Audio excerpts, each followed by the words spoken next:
tardes, señoras y señores. Bienvenidos a la tertulia Biosfera en Televisión. Tengo que confesarles que hoy es un día de estos que dices, no podemos, va a ser muy difícil que mejoremos lo que acaba de suceder. La entrevista que Paola ha mantenido con Malik, que es tremendamente complicado poder mejorar tantísimos mensajes que se han dado, con lo cual casi que lo mejor era que se quedaran ellos dos charlando y que no viniéramos nosotros, ¿no? Pero bueno, en fin, es bueno que este tipo de mensajes lleguen y se refuercen, y por si acaban de incorporarse o de llegar tarde, les vamos a poner un poquito una muestra de lo que Malik ha dicho en relación pues a la inmigración, a los inmigrantes, a los bulos, a las acusaciones, a los ataques, a los estigmas que existen, en fin, un poco todo lo que ha comentado. Pero ya que estamos aquí, pues podemos analizar también otras cosas. No se lo van a creer, pero hay normativa nueva que afecta a Canarias en relación a la COVID. Los test, si tienen que venir, si no tienen que venir, si son PCR, si son antígenos, si viven en Cuenca, si son residentes, y etcétera, etcétera, etcétera. Bueno, pues última hora, que ahora se lo contamos. Antes saludamos a Saúl García, periodista, con el que hablábamos ayer y la semana pasada, la antepasada, y la otra y la de más allá, de estas cosas. ¿Qué tal, Sol? Muy buenas. Muy buenas. Que es cuando uno acaba de aprenderse todo, te cambian otra vez el guión. Sí, o te lo amplían, o te lo modifican. Así es normal que haya estudiantes por el mundo tirados por ahí, ¿no? Algunas veces hemos repetido que esto es muy cambiante, ¿no? Creo que lo hemos dicho casi todas las semanas. El Reino Unido mismo, que acaba de volver a imponer la cuarentena, todos aquellos que ya tenían, que habían dicho, abre el día 3, abre el Reino Unido, pillo vacaciones a Lanzarote para el día 10. Pues el 11 te obligan a otra vez cuarentena. Es impresionante. Bueno, y nos acompaña también Jorge Peñas, que es consejero del Cabildo de Lanzarote por Unidas Podemos. ¿Qué tal, Jorge? Muy buenas. Muy buenos días. ¿Cómo estamos? ¿Todo bien? Pues bien, dentro de lo que cabe. Intentaremos aportar algo, aunque venimos detrás de ese testimonio. Yo creo que... Es que es eso. Hay determinados testimonios, tal como está el patio, que hay que dejarlos que hablen y que hablen y que hablen. Sí, pero yo creo que es bueno... Si aprendemos algo, ¿no? Claro, lo que hacen ustedes, dar voz a todos los interesados, porque a veces este tema... pues es un foco de gente que alienta el odio, la xenofobia, y no hay soluciones fáciles. Es un problema geopolítico muy complejo, la inmigración, que es consustancial a la historia de la humanidad, que claro que nos está tocando mucho, porque creo que los últimos datos era que había como 18.000 personas que habían llegado durante el ejercicio 2020. No se nos puede dejar solos a los canarios y canarias, pero sí que es cierto que esto es una tierra de acogida y que los fenómenos de xenofobia y racismo yo creo que por suerte son minoritarios, pero claro, es un problema complejo. Se están dando situaciones muy kafkianas, aquellos que no quieren que los inmigrantes lleguen y que se vayan cuanto antes, ¿no? Que los hay, ahí en Facebook hay legión de este tipo de gente, ¿no? Pues ahora no, se vayan y tal. Bueno, se van, algunos a Valencia, otros a Granada, y luego los de allí, que son lo mismo de los partidos de aquí, ¿no? Están diciendo que no vengan aquí. Los aviones. Sí, y luego que de verdad que los medios tenemos mucha responsabilidad en esto. Sí. Sobre todo algunos. Unos más que otros. Sobre todo algunos, pero es que ayer, por ejemplo, en el telediario, en la primera, que estuvieron casi un minuto hablando de los vuelos, precisamente, o más de un minuto, de un vuelo de inmigrantes que había llegado a Valencia y que había 2 contagiados, pero es que eran 16 personas. Estaba hablando de 16 inmigrantes. Eso crea un caldo de cultivo para pensar lo que luego se viene a llamar que si invasión, todo ese tipo de cosas. 16 personas. En Valencia. ¿Cuántos habitantes puede tener Valencia? Pues ¿Millón? No tiene 1 millón, pero vamos, es de las que están cerca, ¿no? Pero es que, vamos, 16 personas en una ciudad así, es que no pueden generar, si generan un gran problema de convivencia, es que es un milagro, ¿no? Sí, sí, en fin. Bueno, luego escuchamos a Malik lo que ha dicho, pero antes las noticias de la COVID. La última hora es que el presidente de Canarias ha dicho hoy que los residentes canarios en el resto del territorio nacional, incluidas Baleares, Ceuta y Melilla, podrán volver con pruebas diagnósticas de COVID-19 gratuitas desde el próximo fin de semana. Los isleños podrán hacerse las pruebas en al menos 63 laboratorios repartidos por todo el país. Y el resto de ciudadanos españoles, a pagárselo. O sea, ahora aquí vivimos muchos de fuera, ¿no? O sea, todos tenemos familia directa, residente en Lanzarote que está en la península, o familiares o amigos de la península que quieren venir a vernos y pasar las Navidades con nosotros. Bien, pues los residentes gratis. Pueden ir a cualquiera de los 63 laboratorios que en la página web del Gobierno de Canarias están, se hacen la prueba y ya pueden venir para acá. Si no, también se la pueden hacer aquí en el autocovid, ¿no? Los estudiantes ya lo saben, todos tienen reserva y tal. Los otros, los que no son residentes, los cuñados que viven lejos, las familias, los amigos que quieran venir a vernos, etcétera, etcétera, tienen que traer una PCR, o un test de antígenos hecha. Se la tienen que pagar en la península. Si tienen alguien que se la haga gratis, bien, pero si no, se la tienen que pagar. ¿Y qué pasa?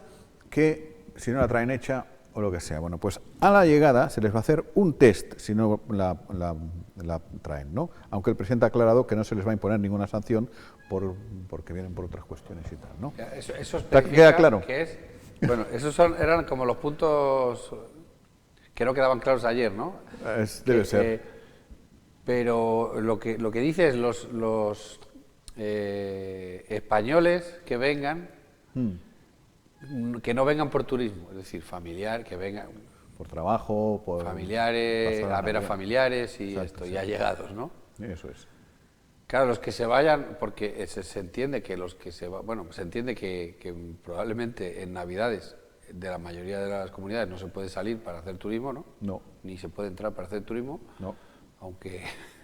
Aunque ahí, curiosamente, podrían entrar los extranjeros, pero no los españoles, no lo entiendo bien. Pero es que los que vinieran ya a un alojamiento turístico ya estaban obligados a traer una PCR para poder alojarse. Estamos hablando de gente que no viene por hacer que no viene, viene a casa turismo, familiar, que viene a casa de la familia o que viene, en fin. Bueno, yo creo que como comunicación, ustedes que son profesionales del gremio, un 0, o sea, porque manifiestamente mejorable, ¿no? La claridad yo creo que es importante y de hecho off the record estamos hablando de gente cercana nuestra que tiene que venir, yo creo que no está claro. Porque la última noticia parece ser que sí, que hay que venir con la PCR o el test de antígenos, con las reservas, no somos ninguno científico, pero parece que no es una fiabilidad como la PCR. Bueno, pero no lo creemos y ya está. No lo creemos y ya está, porque es más barata. Pero bueno, yo creo que lo importante es la salud y aquí se están, yo creo que juntando muchos intereses.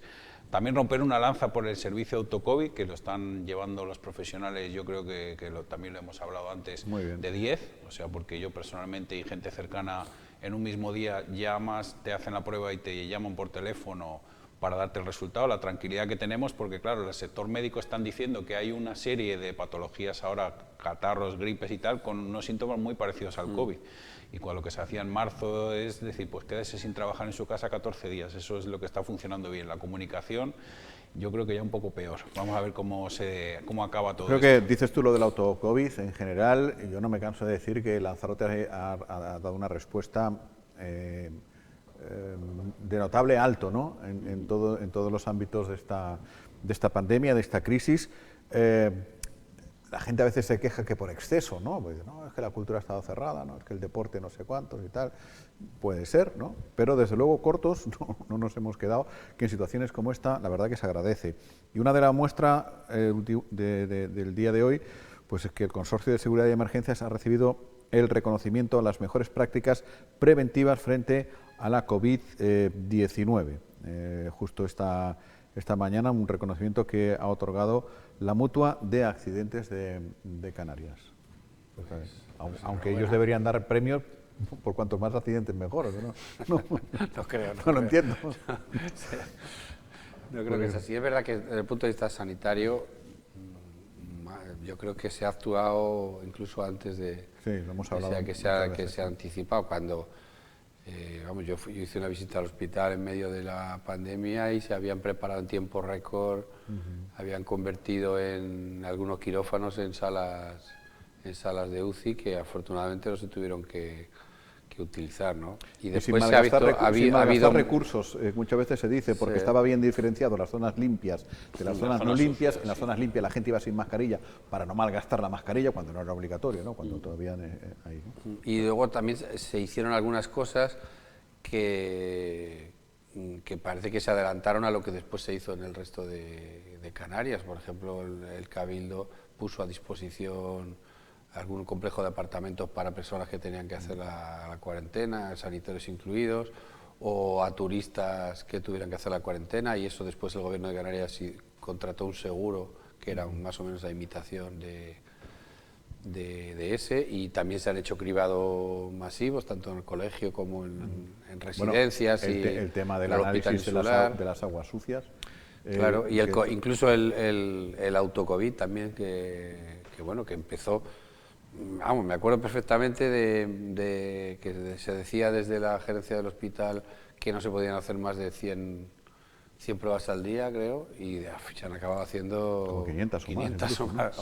Es la sensación que, no sé, dentro de la política, que ustedes pues siempre tienen algún reproche basado en hechos reales. Siempre, yo creo que cada uno tiene su cosmovisión y su modelo dentro de cada partido político, pero una de las cosas buenas que ha traído esta crisis es el trabajar un poco en unión, ¿no? La mesa insular de los alcaldes, el llamar desde el Cabildo a los concejales de cada una de las áreas. Yo creo que eso es una tendencia que debería venir para quedarse, no hacer 7 reinos de taifas y en contra del Cabildo, ¿no? La respuesta sanitaria, como han dicho, yo creo que ha sido impecable, que ha habido una zona sucia, una zona limpia, un protocolo de actuación.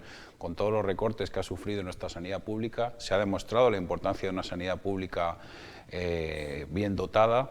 Y la verdad que también la respuesta desde el punto de vista social de las 7 agrupaciones de protección civil, de bomberos voluntarios, de empresas de ambulancias, que me consta que han estado desde marzo movilizados, la gente que está en las OAR, en los bancos de alimentos repartiendo comida, atendiendo a los ancianos. Se ha producido una ola de solidaridad que yo creo que nos define más como sociedad que lo que estábamos comentando antes, que episodios de partidos de ultraderecha o xenófobos, ¿no? Que es una tierra solidaria, una tierra de acogida que está sufriendo mucho, que nos está viendo gente ahora desde barrios, desde pueblos que están muy castigados. El turismo, como hemos visto, Reino Unido está sacándonos de la zona de corredores seguros, no se ve el horizonte cercano de la vuelta del turismo masivo, y la verdad que la gente ha dado una lección, ¿no?, de solidaridad y de verdad estar pendiente del de al lado, recuperando esas redes sociales, que el mundo un poco individualista que vivimos, hiperconectado por las redes, pero a veces que no conocemos ni al vecino, ¿no? Yo creo que eso es algo bueno que nos ha traído toda esta desgracia. Y que para que la gente se pueda hacer una idea de lo que estamos hablando, en fin, decía a Jorge antes de entrar, dice, luego siempre me sacas algo fuera de guión, no tenemos guión, por decirlo, ¿no? O alguna que no me sé y tal. Esta se les debería saber, aunque sea por aproximación, porque, en fin, curra de eso, ¿no?, en servicios sociales en Tías. Para hacernos una idea, Jorge, las necesidades, las familias que acudían o que debían de tirar del banco de alimentos o de la ayuda social antes de la pandemia, en torno a marzo, creo que eran 80 personas en Tías, creo recordar. Sí. ¿Ahora cuántas son? En el caso concreto de Tías, que tiene Puerto del Carmen, que es yo creo que el parque de camas turísticas más grande de Lanzarote, como me imagino que serán otras poblaciones turísticas, el impacto ha sido muy duro. Es decir, que de 80 a 90 familias que acudían hacia servicios sociales con una situación de vulnerabilidad, pues estamos hablando que estamos atendiendo a 570 familias. De ahí más que quintuplicado, ¿no? Sí, claro, y además de ahí familias que multiplicados por 4 o 5 miembros, porque muchas son familias bastante numerosas con niños muy pequeños, pues nos da en torno a una población de 2.000 personas que te llaman y te dicen, no tengo ni para poner un plato de comida a mis hijos en la mesa. Esa estadística, en fin, las estadísticas basadas en personas, ¿no?, en realidades familiares, en señoras, en señores, en ancianos, en niños, en niñas, etcétera, etcétera, es coincidente con la Cruz Roja. Hoy justamente hemos titulado en Biosfera Digital que Cruz Roja ha multiplicado por 5 la asistencia desde que ha empezado la pandemia. O sea, y con el problema de que viene ahora la oleada de los desahucios, que eso es otro tema que también Saúl es muy sensible con ese tema, siempre ha dado cobertura, y nos viene una oleada yo creo que peor que la de 2008. Y eso lo tenemos ahí a la puerta de la esquina. Respecto a los repartos de alimentos, en Diario de Lanzarote hicimos un reportaje, un cálculo con los dos. Hay 2 bancos de alimentos, que es, bueno, el Banco de Alimentos y Cruz Roja, ¿no?, que a su vez reparten a asociaciones y también ayuntamientos.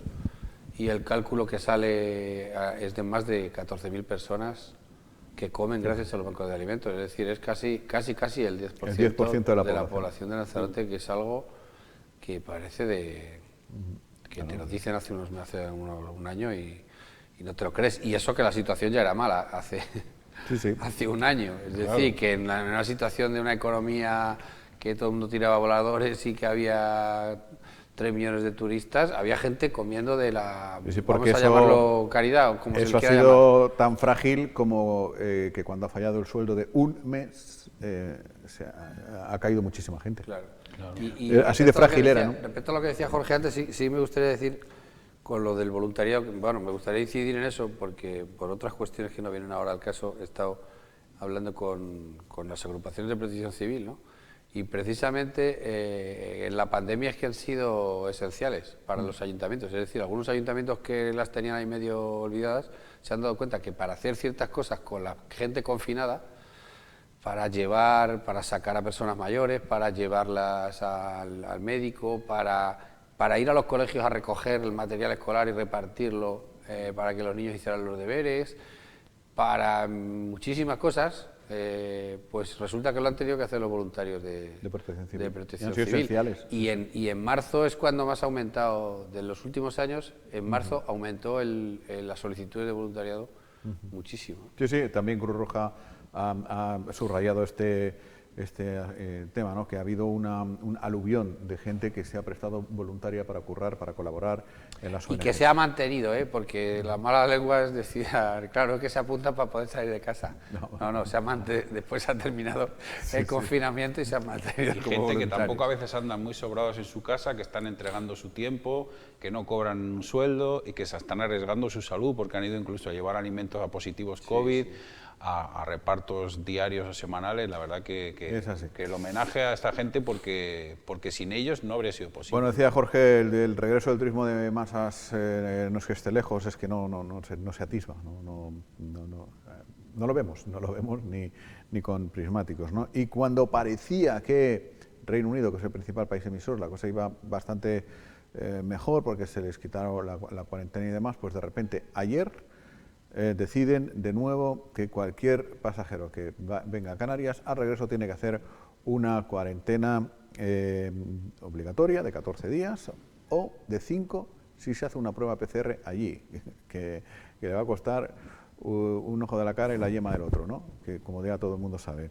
Entonces, y a eso le vamos a añadir que el día 1 de enero oficialmente el Reino Unido está ya en el Brexit, está fuera de Europa, con lo cual las medidas para los países que no son de la Unión Europea empeoran todavía más, si cabe, así que esto da un giro de 180 grados. Saúl, ¿tardaremos en ver turismo británico por aquí?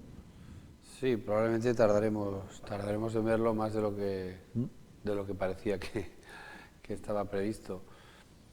Yo creo que bueno, en primer lugar habrá que esperar, habrá que los casos bajen, eso para empezar, no solo porque venga el turismo, sino porque es esencial que bajen los casos, que están principalmente focalizados en Tenerife, por otra parte, que ya es el ingrediente perfecto para el pleito insular, que ya lo he visto en algún que otro titular de prensa. Es que te acuerdas de la frase aquella, la frase que cuando estaba Gran Canaria mal, una frase que dijo algún botarate chicharrero, que no me acuerdo cómo se llama, si no lo diría con letras muy grandes: hay que salvar Tenerife, porque si Tenerife se salva Canarias.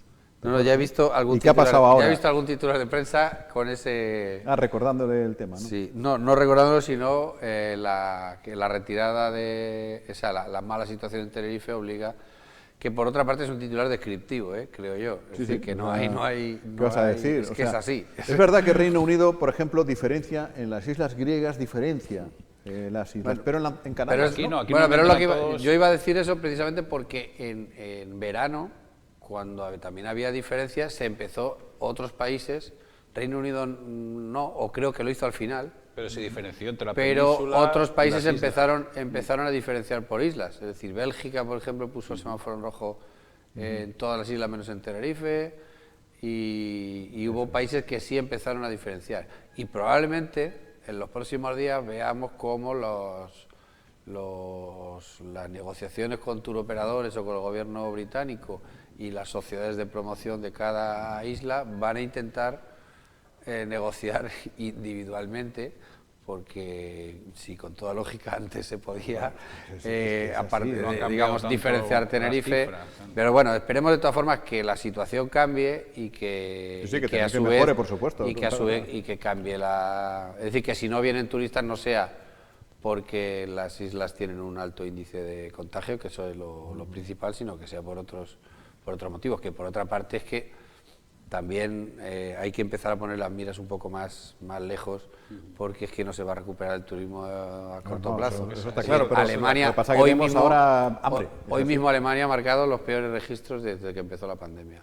Ha habido más de casi 600 muertos. Alemania y Dinamarca y Noruega, que eran los campeones de hacerlo bien. Nosotros éramos los tirados de Europa, ¿no? Bueno, hay que ver esas imágenes de Merkel al borde de las lágrimas, ¿no?, pidiendo que por favor la gente... Yo creo que es importante mantener la esperanza, que es muy difícil en estos momentos, pero bueno, las vacunas van caminando, algunos dicen que muy rápido, pero parece ser que ha habido una inversión y una investigación pues muy decidida y que tenemos que mantener la esperanza. Sí que es cierto que, como decían antes, con el turismo a toda máquina, en 2007, 2006, había un 20% de paro y un 40% de familias en riesgo de exclusión. Que se negaba. Sí, se tapaba un poco con el manto. Por parte de los gobiernos decía que no. Pero no sabíamos que estaba ahí. ¿De qué pobreza me estás hablando? El negocio turístico, en fin, es que se puso verde al ministro de Comercio por decir algo sobre el turismo, sobre la calidad del turismo, pero es que las cosas son como son. O sea, los países industrializados tienen mayores sueldos, mayor nivel de renta que los países turísticos como el nuestro. Y además, en los últimos años hemos ido a un turismo que era justo el contrario del que se necesitaba y del que queríamos. En el centenario de César, que se nos llevaba en la boca, pues íbamos al low cost, al todo incluido, a la pulserita. Es que ahora mismo turismo, yo creo que se están construyendo, ¿no? Realidad, un hotel en Playa Blanca y otro en Costa Teguise, o sea que seguimos con ese modelo, que yo creo que es fracasado. Pues se nos llena la boca a los políticos de diversificar, de reindustrializar el sector primario, de investigación, de I+D+I, pero nos ha vuelto a pillar el toro. Aquí va a tener que pasar algo, no sé exactamente el qué, pero previendo que el turismo de masas no va a volver, no sé, y en esta situación tampoco va a ayudar demasiado.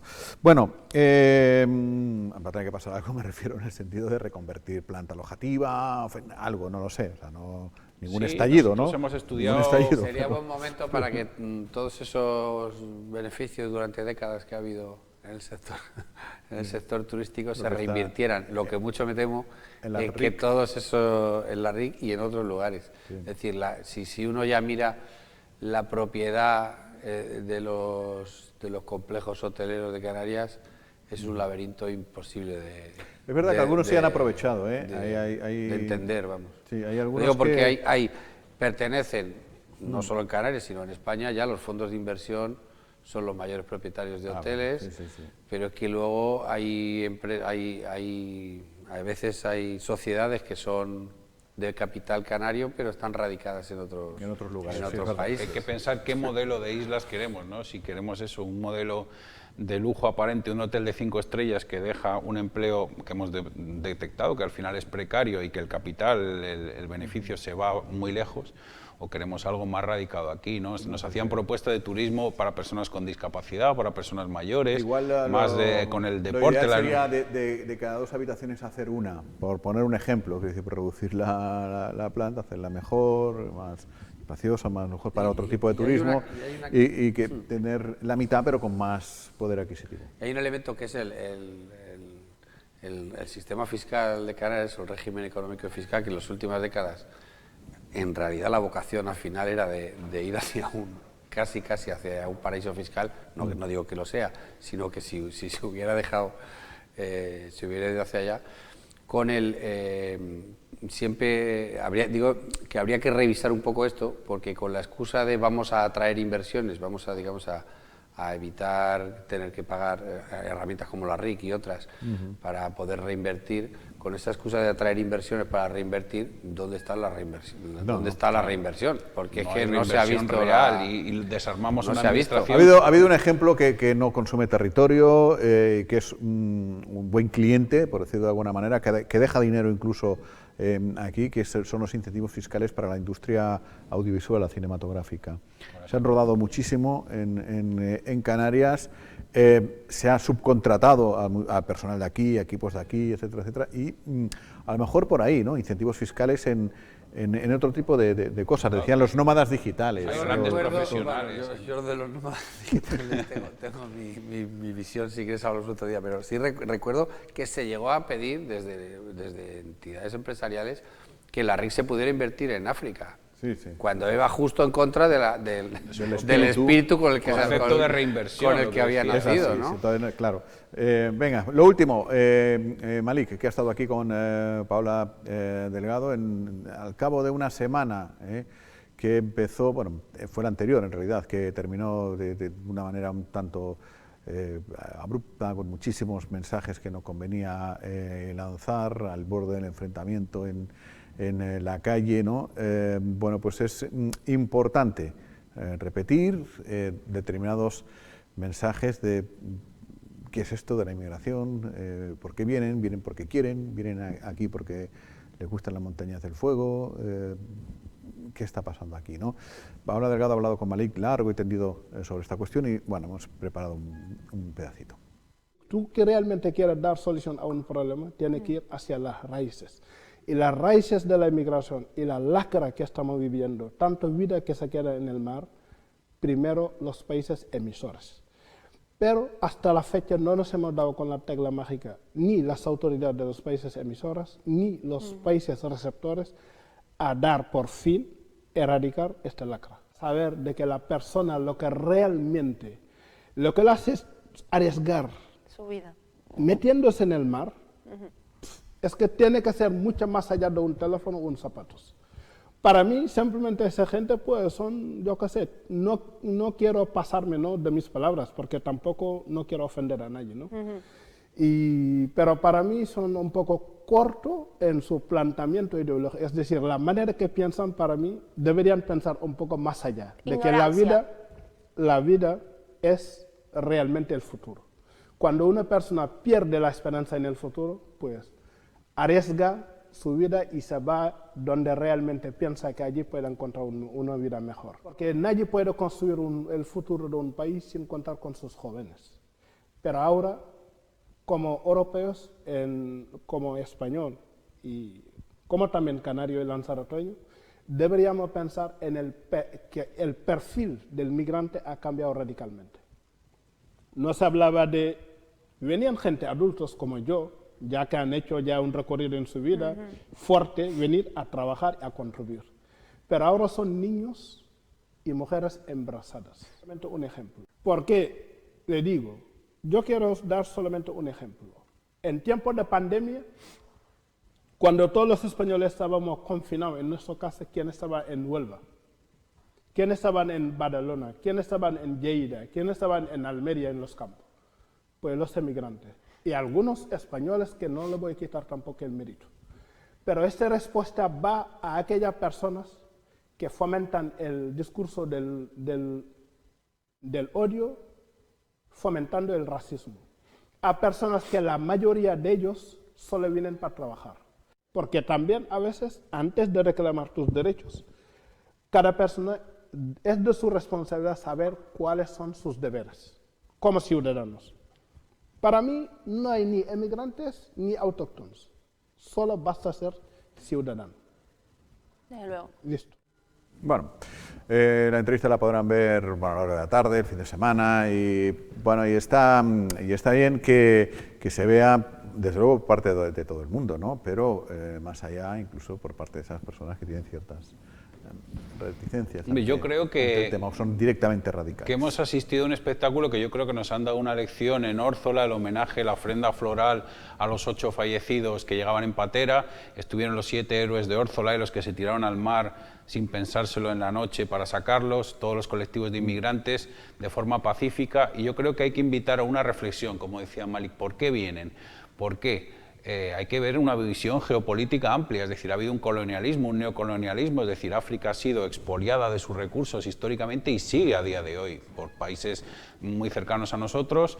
España tuvo su colonia, África tiene una presencia en el norte Francia tiene una presencia en el norte de África brutal, y Europa occidental y Estados Unidos, mientras sigan fluyendo las materias primas, muchas veces hace que aparta la mirada ante regímenes que atacan los derechos humanos o directamente situaciones de guerra que se fomentan vendiéndoles armas, ¿no? Hay que hacer una reflexión. Se ha paralizado mucho la acción en origen, la cooperación al desarrollo con la crisis se ha limitado bastante. Antes la ECI, la Organización Española de Cooperación Internacional, y muchos organismos privados trabajaban mucho, y yo creo que ese es el camino, trabajar en un ámbito global, que Europa asuma su responsabilidad, que el Estado asuma su responsabilidad. Canarias es una tierra de acogida y desde los derechos humanos debemos acoger a una gente que, recordemos, que no han cometido ningún delito, simplemente tienen una situación administrativa irregular y muchos son solicitantes de asilo y se les dará su tarjeta roja porque quizá los estén persiguiendo en su país por ser homosexuales o por ser comunistas o por su ideología. Entonces no se pueden hacer soluciones fáciles, como se dice, que se devuelvan al mar, que salga un barco de guerra, sino que hay que ir un poquito más allá. Y si no tenemos esa amplitud de miras y esa altura para solucionar este problema, vamos a tener un problema muy serio, porque lo que se está haciendo es derivar dinero a Turquía, a Marruecos, para que hagan de tapones y haciendo oídos sordos a las vulneraciones de derechos humanos.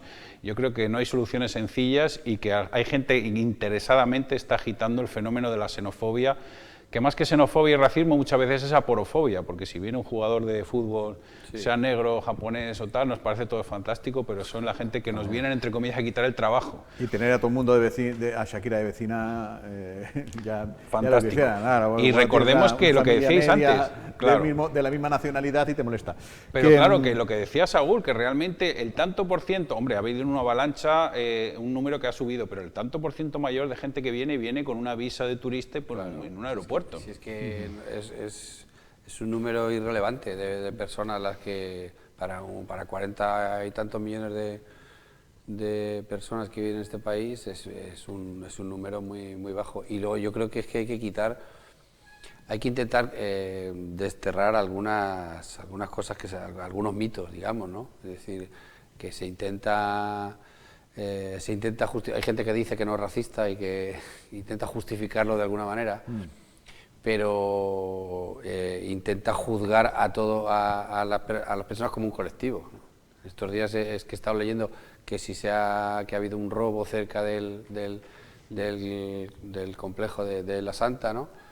Primero, ni se ha demostrado quién ha sido, y en definitiva, y si ha sido alguien que estaba en el centro en la Santa, será él el responsable, ¿no? No el resto. Es que yo, si mi vecino comete un robo, a mí no me hace ninguna gracia que me digan que yo también soy responsable por vivir junto a él, ¿no? O esos españoles que matan claro, es que se trafican juzga con droga en Tailandia y en colectivo, no sé dónde, tal. Y luego, hay que quitar algunos mitos como lo de... el otro día es que escuchaba a Santiago Abascal y me quedaba muy sorprendido, decir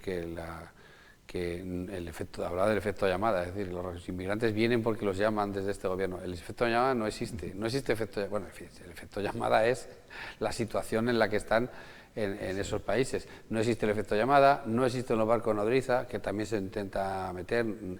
No existe es decir, los inmigrantes no vienen empujados por las mafias se aprovechan de la situación, pero no la crean, no crean la situación ni crean el problema, se aprovechan de él como hacen todas las mafias por otra parte. Es decir, las mafias de Chicago no crearon la ley seca, se creó la ley seca y gracias a la ley seca las mafias se forraron de pasta porque aprovecharon la situación. Eso es lo que hace la mafia, pero no empujan a la gente, viene por otros motivos. En fin, bueno, pues nada, vamos a dejarlo aquí. Jorge, te agradecemos muchísimo que hayas venido. Nada, gracias a ustedes por la invitación, como siempre un placer. Y yo creo que ya estamos en fechas de decir, y si no nos vemos, Feliz Navidad. Si no nos vemos, Feliz Navidad. No, ¿cuándo empieza esto? Yo creo que ya se puede empezar a decir, ¿no? No sé, cuando pongan la iluminación navideña. ¿En Arrecife? Pues entonces... Están poniéndola hoy. Están poniendo. Con tiempo. No, bueno, a ver si por lo menos recuperamos un poco la esperanza y si vemos la luz al final del túnel, ¿no? Yo creo que es lo importante. Claro que sí, el paso al túnel será largo, pero habrá una luz algún día. Gracias, Hasta luego. Gracias a ustedes. Gracias, Saúl. Hasta la semana que viene sigues por aquí. Sí, sigo, todavía no es y Navidad. La siguiente también. Bueno, no sé yo. Es que no me voy a ir. 11 y 7, 18 y 7, 25. O sea, una semana te queda, la otra no... El viernes 25 creo que no voy a venir, entre otras cosas, porque me daba la impresión de que no va a haber nadie, ¿no? No va a haber nadie aquí, ha puesto a estar tocando que no te abre nadie. Bueno, gracias. Buen fin de semana. El lunes regresamos. Adiós.